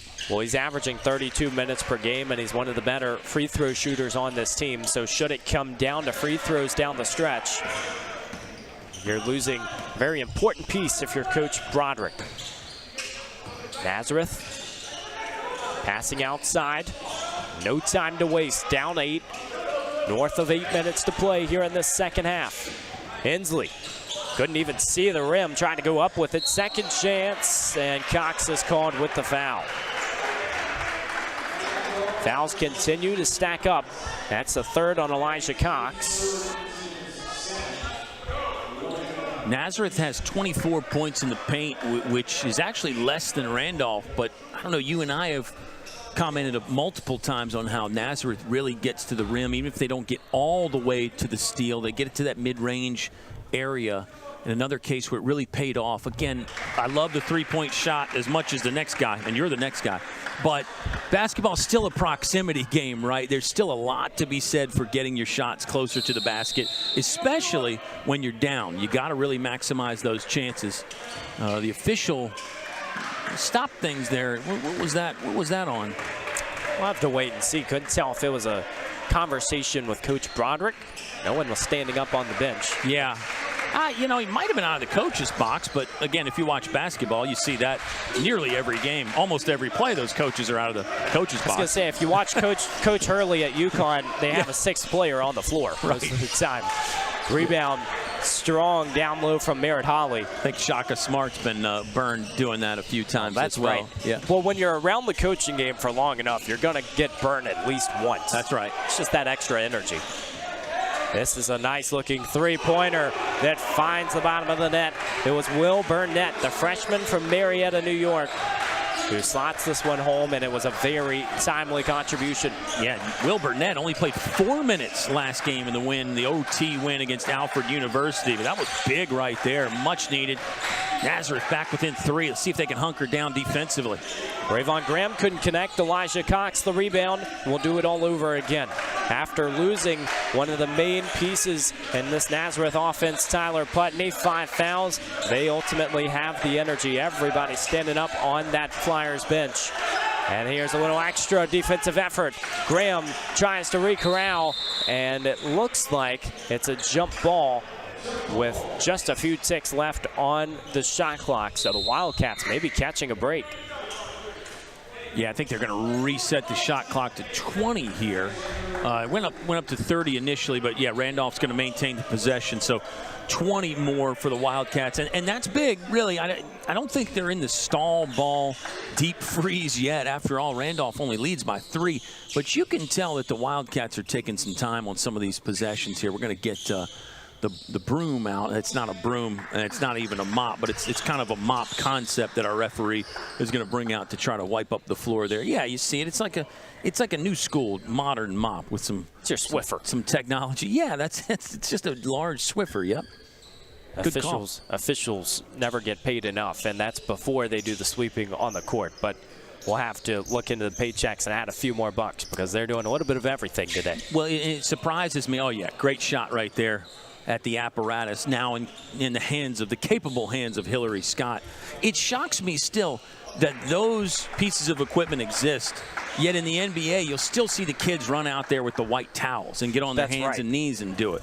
Maybe that's just what they prefer. I don't know. Maybe is it tradition? Because it looks like the Wimbledon ball boys. Yeah. You have people running out of trouble. Yeah, they'll do it even during play sometimes. They'll run out there. You always see a clip, 1 or 2 every season, of somebody who's just a little too late. You see somebody ruffling up the situation. Back to basketball here at Turner Gymnasium. Still a 3-point affair. Now Nazareth looking to savage. Maybe a chance to tie on this possession. healthy dose of dribbling. He makes his way to the cup, just a 1-point affair. Yeah, I think Gorham didn't want to leave his feet, try to reject the shot. Savage did a nice job to feel him out, get in tight and score. Phelps McLeod, the main man for Randolph with 26 points, is still on the bench with 4 fouls. We'll see if the Wildcats can continue to find the rhythm. Instead, Nazareth slowly sucking the energy back in the second half. Rayvon Graham got in there late, dove after a ball, and we get a sweat cleanup again. And worth noting, we had rain in Central Virginia yesterday, and then it was a bit warmer today, so there might be a little bit more humidity in the gym. Guys might be breaking a sweat a little bit more. I mean, it's never cold inside Turner, Evan, but I just wonder if the atmospheric conditions do have a hand in some of that. Well, that's a really good point, because a lot of people don't look at basketball and say, okay, it is affected by weather, but the last time that we had a 60-plus degree day in Virginia, it's definitely been at least a few weeks, maybe months. Yeah, and obviously, you're in a climate-controlled facility, but what's happening outside does still have some impact. And free throw goes in. We're tied again. Enough about the weather. We're tied up, 73 apiece. McFarland has a chance to regain the lead for the Flyers. Team that has been sensational at the free throw line, except he goes 50% on that trip. And guess who's back in the contest? Jordan Phillips McLeod has to be out of foul trouble with 6 minutes to go. You wonder if Coach Broderick on Nazareth's side is preaching to his guys, don't be afraid to take a charge. Yeah, how much does it handcuff him offensively playing with 4 fouls? He's a savvy player. He's done it before, but you never like having to do it. Definitely not the smoothest way to play as Savage takes over, looking outside. Hensley, pass to the corner. Here's that clock chewing that Nazareth does so well. Regardless of the situation, one of the slower playing teams in Division III. Great bounce pass to the corner, and the Flyers are taking flight now. Another three-pointer for Will Burnett. First lead in about 13 minutes. Last time they led, it was 48-47. So how about this turnaround here from the Flyers? They were down 10 at one point. And the freshman is 2 for 2 from beyond the perimeter. Will Burnett has made a big contribution off the bench. Weehee, maybe not the shot that Coach Key appreciated. And the Flyers leaning on Inslee. Pass to the corner again. Savage off the mark. Offensive rebound. Nazareth really starting to get some energy. You see that entire bench take a seat, and Coach Broderick says, yeah, well, let's just talk things over. So we will take a quick break in the Hill City as we are continuing to move towards the climax. A great game in Turner Gymnasium. Nazareth leads by 3.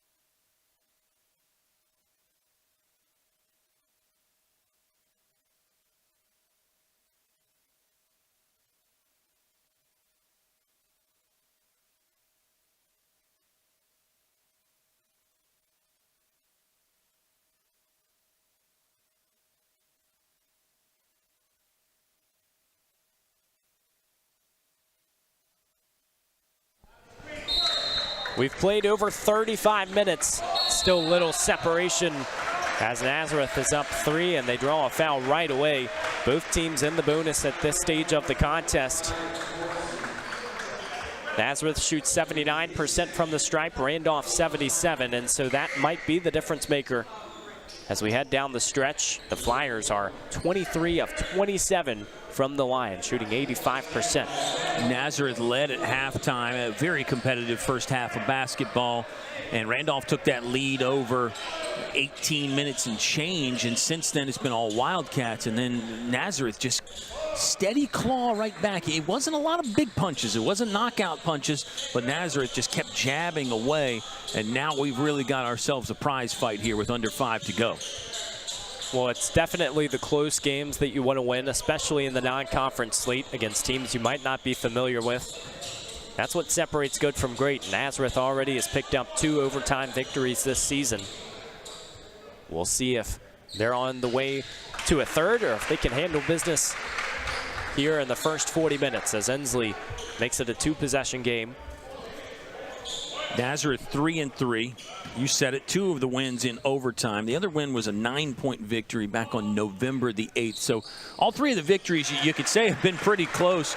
Randolph 5-3. They have lost 2 in a row. Haven't tasted victory since that December 4th game against Shenandoah. So Wildcats are hungry. They're going to have to earn it, though, down 5. They started the season 5-1.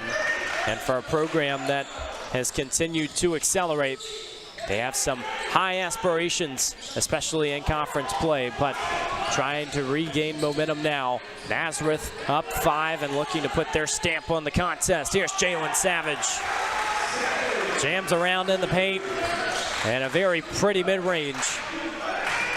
Yeah, he has that distance down. Luke Inslee does as well, and that's not by accident. Look at the move from Phillips McLeod. Get your textbooks out. That was pretty. And he adds a little English on it. We'll keep things right here with 4:05 to play in the second half. The Flyers lead by 4. A reminder that Phillips McLeod plays with 4 fouls. 3 fouls for Randolph's Elijah Cox. And on Nazareth's side, 3 fouls for Holly, 3 fouls for Lucarelli. And Tyler Putney is on the bench with 5. I want to go back to the move here. This is a move nowadays as a guard that you have to have in your textbook. This step back, drive your defender hard with the dribble, get that front shoulder down, really sell the downhill drive, and then you stick that foot in the ground and jump back. You see the Damian Lillards of the world and Steph Curry. Kyrie Irving's got a great one. And again, it's one that nowadays as a guard, it's a move you just really have to have. JPM has it, full confidence right there. You see the guys still pointing out some perspiration on the floor. The official getting the words, and here comes Hillary Scott again. I don't know. Again, I don't want to make it too much about the weather, but it just seems like we're getting that more than usual, especially after a timeout. Yes, after it happens and the guys go to ground, but this we're seeing later on in the timeout, and Hillary Scott's just proving that he can do anything. He's like John Faust on the camera. What can't these guys do? Can't sit still for long. Here's another look at the inbound. We've seen the Flyers do it a few times. You can pass horizontally. They create a lot of options. Coach Broderick may be pulling that in his bag of tricks in his 29th season. Tell you, too, with Phillips McLeod raining from three-point land, that might be another indication that the floor is going to be wet. 5 for 9. I love it. Nazareth can be comfortable in possession and take their time. Holly. Shot from the stripe extended, smooth as butter, and the Flyers once again using that slow burning offense. Perfect setup there, and the attacking guards create that. You have to sink in towards the basket and help, and you can pop to the free throw line for a jumper. That's a nice move from Mustafa Diop. Doesn't connect. Second chance from Gorham, no good. And it feels like that's been the last few minutes for Randolph, just struggling to get that momentum back. 1 for 7 from the field. Yeah, 2 looks from point-blank range. That might be the exchange right there that Randolph is going to look at when they watch the tape and say, that's the one we got to have. Not over yet, though. Still 3 minutes to play. Nazareth on a 17-4 run. Great connection down low. It's starting to look like a broken record time after time. The passes and the paint are really peppering this Randolph defense. Yeah, Luke Inslee, dribble penetration and then a snap pass. That had some velocity on it there. 4 players in double figures for this Nazareth offense as blocking foul will be caught on Inslee. Our guy there, Rayvon Gorman, or Graham, excuse me, Rayvon Graham. You do have Amari Gorman, number 0, who's standing right beside Graham right now. But Graham will shoot the free throws as we go to the Swiffer-like mop piece of equipment again. It's never a good sign when a piece of equipment has become the star of the broadcast. That's right. You got to give attention to every character in the story. Yeah. We'll say that. Coach Scott has definitely been one of those characters as well, though, and we mentioned it at halftime in our interview. It's not very common for Lynchburg to not be playing both days of the tournament, but a very different format this year. It's ultimately just a 2-game road span for Nazareth. So they play Randolph, the other Hill City foes, and then they have Lynchburg tomorrow. 6'4" junior Marcus Scott just checking the game for Randolph, Evan. I wonder if he's in defensive purposes, maybe to commit an intentional, unintentional foul. They're going to put Scott on the ball right here, though. Now he'll back off a little bit, kind of a linebacker center field concept. He is 6'4". He's a good rangy defender. He may not just be in there to foul. It looks like Randolph is not fouling intentionally to stop the clock just yet anyway. Well, he does have a wide frame, and he is guarding Ensley. You see right away a lot of pressure. Maybe just trying to rattle this Flyers offense, a team that takes a lot of time, maybe into a quick shot. Still a 6-point lead. Here comes Ensley. Still searching. Bounce pass down low to Holly. The other connection is Savage off the pump fake, rattles in. What a roll. Jalen Savage is starting to become the star of the show. Now 23 points and leads the Flyers in a dominant second half. That was the possession you wanted for Nazareth. See if Randolph has a response. This time here is Scott, still creating separation. The Cats searching for answers. Wagoner isn't going to catch up. Watch out. Jalen Savage off the glass. Fundamentals on display, and the Flyers are really taking over. Jalen Savage, we knew he was just that. He has made some outstanding plays offensively and defensively. He wasn't going to miss that one on the run out. Randolph down by 10, 90 seconds to work with. So all is not lost if you're the Wildcats. You do sense, Evan, that a three-pointer or 3 or 4 is going to have to figure into a potential comeback for Randolph. Well, it doesn't feel like the dagger has been drawn yet, but just a slew of offensive possessions that have been so clinical from this Flyers offense. A 23-5 run in the last 7 minutes, and that is the storyline that we might follow. And some friendly shooters rolls. Ooh, JPM threw it off the defender who had his back turn on the inbound. Wow, and he's going to get to the hoop as well. I almost thought he missed the defender when he passed it in. Yeah, I agree. It just must have grazed the defender. Jersey counts. And credit to our officials for having the keen eye there. But that's a sharp play, and then got to the basket quickly after that. But yeah, I think you're right. I think he wanted to bounce it right back to himself. He had to chase. But luckily, the Nazareth defense was just a bit out of sorts. They couldn't figure out what's going on. This free throw will put him at 30 points on the contest. 3 rebounds, 2 assists. And Kyle, I don't normally say this, but it feels like foul trouble has really shifted the narrative in this contest, because ultimately when Putney was out with his 5th foul for Nazareth, they somehow had an energy boost from that. Yeah, that's a great point. They had to go to some different options downstairs to try to shore up the painted area. It worked for Nazareth. We've seen Phillips McLeod have to take some time off because of his 4 fouls. Now, he's played a lot with 4 fouls as well. You can argue maybe he's played the same amount of minutes regardless, but fouls definitely a big key. And the bonus situation, too, you look at free throws again. Nazareth, 25 for 29 from the charity line. So they've made 25 of them at an 86% clip. Randolph shooting at a good percentage, 84, but they've only made 16. So back to that difference. You talk about rebounding margins. You don't mention a free throw margin much, but 25 to 16. So plus 9 in the free throw department for Nazareth. It has definitely turned into a physical affair. 39 combined fouls in this contest. And it was a Nazareth team that had just 1 turnover in the first 20 minutes, so a very disciplined style. It feels like it's opened up into more of a track meet here in the second half, but the Flyers have just been 1 step ahead, even in those transition opportunities. Especially in the second half. You know, you think about Randolph. They're down 9 right now. It could easily be up 4 or 5. A shot here, shot there, 1 less turnover. But that's our game. I mean, the margins are so thin. And you got to give Nazareth their share of credit. They've gotten some shooters roles, guys like Savage, but the good players get those. The good players get those roles because they're good. I mean, that's just what they do. They score, and they score from everywhere. Well, you create enough reps as well, and you're going to get those chances.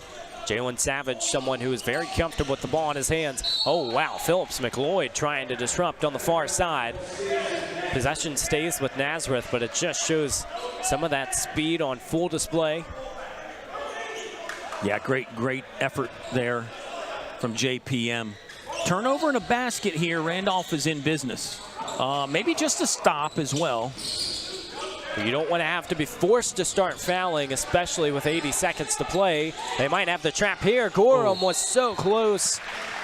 Wow, Randolph not going to appreciate that, as half court was another defender. But Gorham is caught for the personal, and it sends Nazareth to the line once again. Both teams in the double bonus.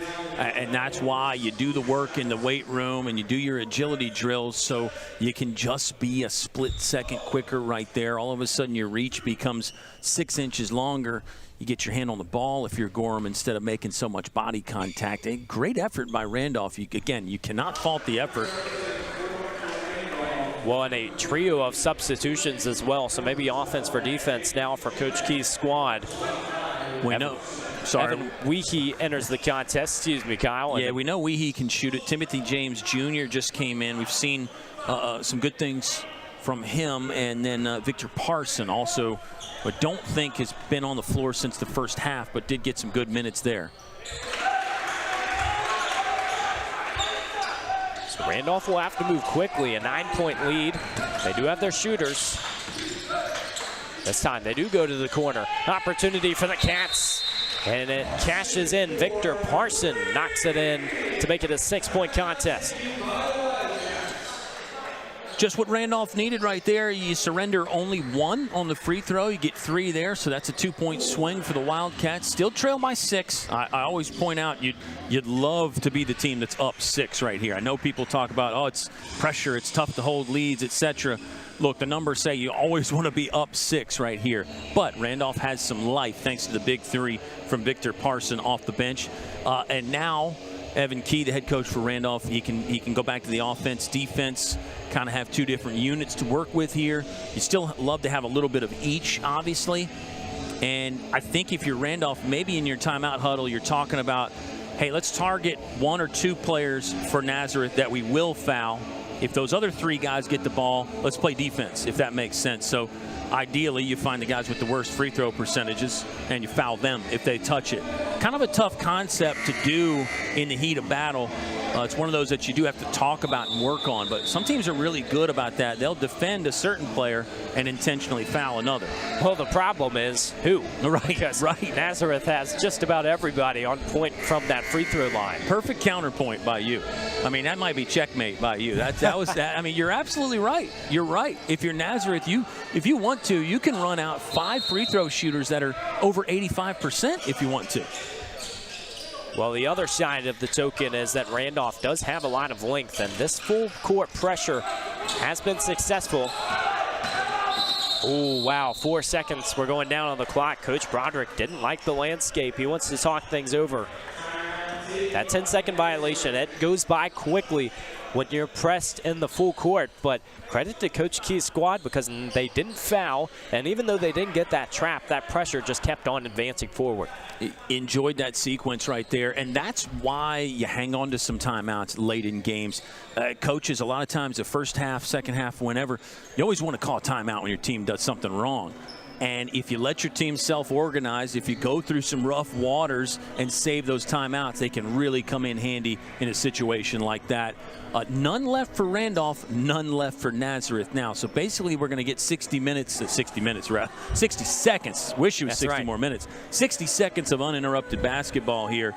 And you really, in your timeout huddle, you're probably talking about a lot right now because you know you don't have any more.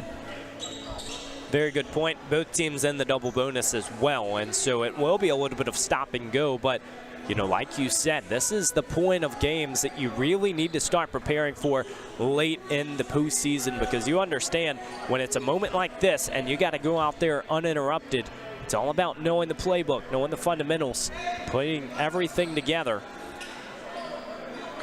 Hence the reason there's a little bit of an extended conversation and the Nazareth huddle with 66 to go.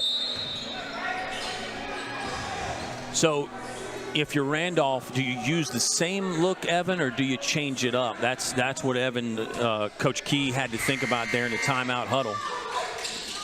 Well, it does look like it's very similar. Flyers trying to go down the sideline. They get the pass back, though it was very dangerous. And Jalen Savage wanted to connect up the court. There's Phillips McLeod flying in again. Yeah, it's really incredible there because you don't get the backcourt violation and the steal there, but JPM is so savvy. He knows that Nazareth's still going to be scrambling, and gosh, nearly jumped in front for that steal.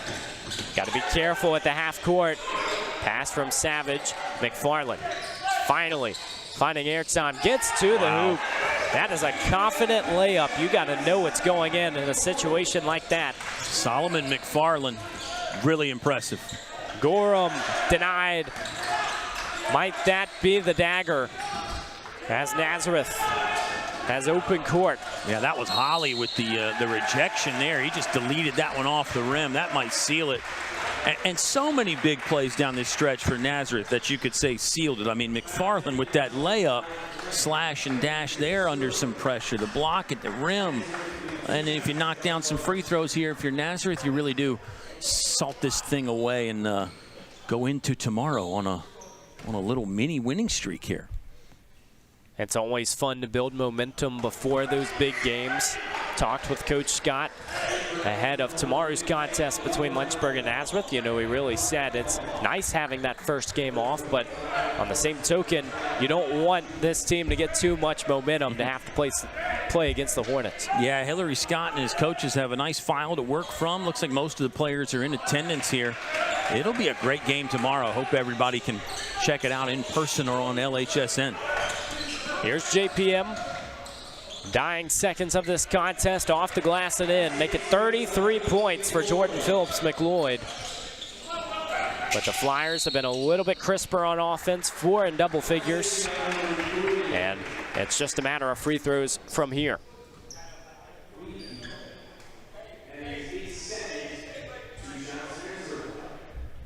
So on the other end, Nazareth heads to the stripe. Luke Inslee, the man taking 2 shots with a 7-point cushion.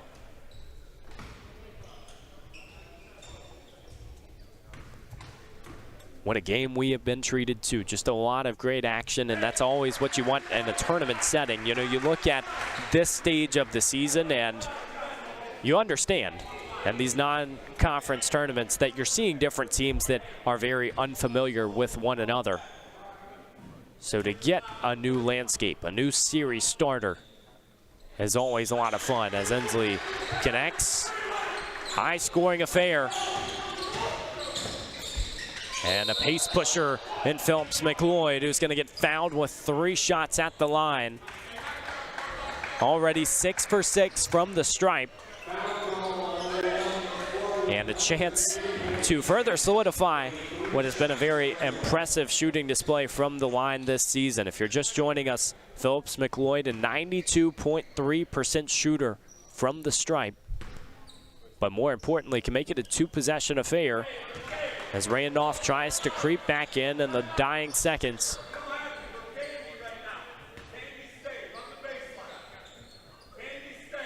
So once again, Coach Key will go with a slew of substitutions again. You see that defensive lineup that will likely press high, and the question now becomes how long until you commit the foul. Both teams in the double bonus. Now a combined 43 fouls between these two teams. Phillips McLeod, perfect on the day from the stripe, as he's 9 for 9. What can this Randolph defense do? Will they waste any more time? The bounce pass gets the Flyers on the run. Now on the other end, they can just continue wasting the final seconds. The foul is committed from Rayvon Graham. Excellent execution down the court, and that looks like it will do it. Graham, the local kid, will be called with the foul. That's his 4th on the day. So Nazareth looking to move back to a winning record, 4-3 on the season. Randolph, who started 5-1, will be 5-4 after this affair. So impressive for Coach Kevin Broderick and his resume. 13 seasons at Oswego State with 209 wins in that process. He worked under Coach John Beeline at Canisius, who was a former Michigan head coach. And it's very clear that Nazareth is here to stay, looking to get back into the NCAA tournament after losing in the Empire 8 championship 2 seasons in a row. For Randolph, it's a very difficult ODAC slate, but it's a team with a lot of familiar faces. Jordan Phillips McLeod, after missing last season, has been sensational. And another reason why in today's performance, the Flyers can dribble this one out. 40 minutes. That went a long way, a lot of back and forth, but ultimately the Flyers just a little bit better as they prevail 96-90. Such a fun contest and a neutral site game here between the Wildcats and the Flyers. A reminder in the Wayne Prophet Classic that tomorrow you can catch the Lynchburg Hornets in action at 1 o'clock as they take on Nazareth in that final game here of just a quick 2-game trip in the Wayne Prophet Classic. But it's been a very fun contest, and when you look at some of the superb performances, you have to look at Jordan Phillips McLeod's 38 points with 3 rebounds and 3 assists. That was on a minute reduction as well, as he was really battling foul trouble throughout that second half. Ended with 4 fouls, but he is one of those difference makers, and not just for Randolph, but for the entire ODAC. Nazareth put on a scoring display to get to 96, 4 in double figures, and they have continued to elevate their performance ahead of tomorrow's game. You could say Jalen Savage was the man to watch today. 25 points, 5 rebounds, 3 assists in his 37 minutes of action. So a big thanks to everybody who made this happen, and our friend Kyle Haney, who had to dip for some high school hoops, but always fun doing business with Mr. Haney. We're glad you joined us here in Turner Gymnasium. Be back again tomorrow at 1 o'clock. On behalf of our entire squad, Jonathan Faust and Josh Smith, our director, Micah Adams, I'm Evan Gates saying so long from the Hill City.